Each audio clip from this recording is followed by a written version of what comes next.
Licenciado, bendiciones. Mi nombre es Rol Bernardo de Caterrazas. Este es mi actividad número uno del workbook Hechos de los Apóstoles. Es una exposición sobre Judas el traidor, basado en el libro de 12 hombres comunes y corrientes de John MacArthur. Judas es un hombre que a lo largo de la historia siempre será recordado como el hombre más despreciable, tal vez, como el hombre más mal ejemplo que nosotros podemos encontrar escrito en la palabra del Señor. Siempre se tomará su vida y siempre lo encontraremos en las Escrituras, una descripción de su persona como un hombre que traicionó al Hijo de Dios, al Rey de Israel, al verdadero Mesías. Pero nosotros también podemos encontrar un buen ejemplo en lo que son los 11 apóstoles, que así también que como Judas fueron hombres comunes y corrientes que fueron guiados por la voluntad del Señor para poder ser ejemplos de personas y de cómo Dios puede utilizar a hombres comunes y corrientes para poder lograr sus propósitos. Ahora, el nombre de Judas procede de la terminología de Judá, que quiere decir Jehová guía. Entonces, más o menos la palabra Iscariote es más o menos la región de donde él viene. Cuando Judas nació, normalmente sus papás tenían una esperanza muy grande de que él pudiese ser guiado por Dios, pero podemos encontrar que esto fue realmente contradecido porque Judas fue tal vez la persona más resaltante en la palabra del Señor que fue guiada por Satanás. Entonces, más o menos su nombre tenía que ver con una esperanza que sus padres tenían para que él pudiese ser guiado por el Señor. Ahora hablemos también un poquito acerca de su llamado. En la palabra no nos describe acerca de cómo fue llamado Judas al ministerio de Jesucristo, pero podemos ver que él también siguió a Jesucristo de forma voluntaria, que así como los 12 o como los 11 apóstoles, él también dejó muchas cosas para poder dedicarse de lleno al ministerio de Jesucristo, pero lamentablemente no pudo ser legítimo. Él pudo servir al Señor con su vida, pero nunca pudo servir al Señor con todo su corazón. También tenemos que hacer una pequeña aclaración sobre el tema de cómo es que puede encajar lo que es la tradición de Judas con respecto al llamado o a los planes que Dios tenía para con su Hijo Jesucristo. No hay ninguna. O la aclaración sería que Judas, él decidió por sí mismo entregar y traicionar a Jesucristo, pero esto también estaba bajo los planes de Dios que supo encaminarlo para que este evento pudiese suceder a fin de que su hijo pudiese morir por nuestros pecados. Ahora hablemos también acerca un poquito de su desilusión. Jesucristo había prometido a los discípulos siempre que tendrían recompensas en el mundo venidero, que siempre estarían en lugares de honor por cuanto habían dejado todo y habían seguido al Señor. Lamentablemente Judas no se conformó con las palabras de Cristo Jesús, sino que él, mientras iba avanzando el ministerio de Jesucristo, él supo darse cuenta de que no podía sacar nada bueno, nada provechoso de lo que es el ministerio de Jesucristo. Al principio, los 12 apóstoles tuvieron siempre una expectativa muy diferente, una perspectiva diferente con respecto a Jesucristo. Veían a Jesucristo y lo veían como realmente es el Mesías, el Hijo de Dios, pero también lo veían como el hombre que iba a restablecer el pueblo de Israel, que iba a ponerlo sobre todas las naciones, y tenían ese deseo de estar reinando con él. Y al principio la mayoría de los apóstoles, o todos los apóstoles, fueron impulsados por ese ánimo que tenían dentro de su corazón de poder gobernar con Cristo Jesús o tal vez tener un cargo honroso y tener algún beneficio muy particular para ellos.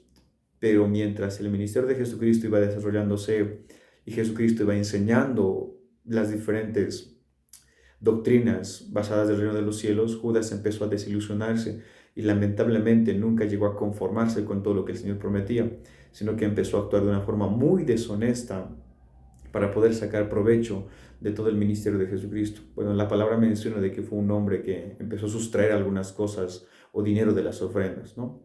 Entonces, ya hablando de esto, hablemos un poquito acerca de su avaricia. Hay un evento que se nombra en el libro de Juan, es acerca de cuando Jesucristo fue a cenar a la casa de Marta, María y Lázaro. Entonces, estos tres hermanos le sirvieron a Jesucristo, pero María especialmente derramó un frasco de perfume sobre los pies de Jesucristo y empezó a llorar sobre él y enjuagarle con sus cabellos, menciona la escritura. Entonces Judas, viendo este evento, él tiene un pequeño acto que probablemente al principio los discípulos no lo entendieron, pero ya viéndolo en las escrituras nosotros lo podemos entender. La avaricia de su corazón se manifestó cuando dijo: ¿por qué se ha hecho este acto?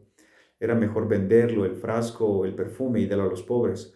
pero también la Biblia menciona de que esto no lo decía porque tenía cuidado de los pobres, sino porque él sustraía, él robaba de lo que son las ofrendas que Jesucristo recogía. Y más o menos su hipocresía se empezó a notar, su avaricia se empezó a revelar.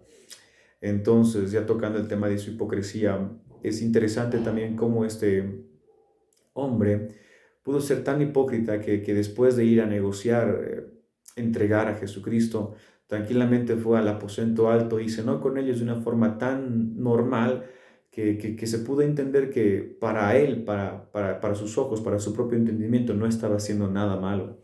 Entonces su hipocresía fue tan grande también cuando él se dejó lavar los pies con Jesucristo y de una forma tan normal, Jesucristo siguió actuando y viendo cómo Judas no era movido ni por su conciencia, sino que de forma normal él empezó a actuar y empezó a revelarse la hipocresía. Su corazón estaba lleno de maldad, pero aún así él sabía disimular, sabía ser un hipócrita, sabía mostrar una careta a fin de que los discípulos no se dieran cuenta. Obviamente Jesucristo se dio cuenta de sus acciones porque conocemos que él también en algún momento le dijo: lo que tienes que ir a hacerlo, hazlo ya.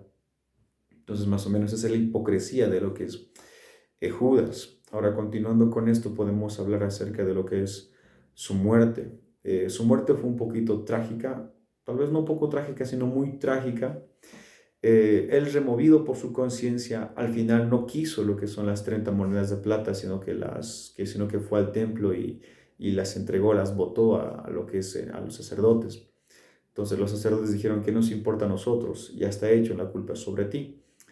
Entonces Judas, movido por su conciencia y no teniendo el poder para poder callar esa conciencia que le inculpaba del error que había cometido, la única respuesta que él pudo encontrar dentro de sí es el homicidio. En el libro de Mateo, en el libro de Hechos, hay dos eventos que normalmente algunos creen que son contradictorios, pero tiene una explicación muy clara. La palabra dice que Judas fue y se ahorcó, y cayéndose se reventó la cabeza y sus entrañas se salieron. En el libro de Hechos dice más o menos que de la misma forma él se ahorcó y también cayeron sus entrañas y se las reventó, pero la diferencia es que en un libro dice que Judas compró un campo, en el otro dice que adquirió más o menos un campo. Entonces la explicación que nosotros podemos dar es que el campo en el cual Judas murió fue el campo que los fariseos compraron con esas 30 monedas de plata que Judas fue y echó en el té y los arrojó a los sacerdotes. Entonces su muerte fue lamentable, muy trágica, y aún en su homicidio hay muchas interpretaciones que dicen que cuando él se estaba colgando, la razón por la que él murió fue que la soga se partió y que cayó sobre un peñasco de piedras. Y la otra interpretación es que la rama en la cual estaba sujeta la cuerda se quebró y él cayó y también murió cayendo sobre un peñasco de piedras y se rompió la cabeza y se salieron sus entrañas. Entonces hay muchas enseñanzas que podemos sacar de Judas, hay muchas moralejas. Entonces lo primero que podemos ver es que es un claro ejemplo de lo que es el amor al dinero, es la raíz de todos los males. Podemos también ver otra enseñanza que es un ejemplo de cómo uno es capaz de perder una infinidad de oportunidades. Estando frente a Jesucristo, teniéndolo 3 años, no pudo tener la capacidad de poder preguntarle, de poder salir de dudas con respecto a todas sus cuestiones que tenía. Y así podemos nosotros sacar más moralejas o enseñanzas de cómo un hombre pudo desperdiciar mucho tiempo, cómo un hombre estando cerca de Jesucristo nunca pudo ser sincero con él, sino que lamentablemente pudo despreciar todo ese tiempo, despreciar todas esas enseñanzas que tenía a primera mano. Y lamentablemente Judas siempre será recordado como un traidor, siempre será recordado como un ejemplo de lo que es el amor al dinero, un ejemplo de lo que es caer en lo más bajo y poder ejecutar aquellos bajos deseos del corazón. Entonces, muchas gracias, licenciado. Esta sería mi exposición con respecto a Judas.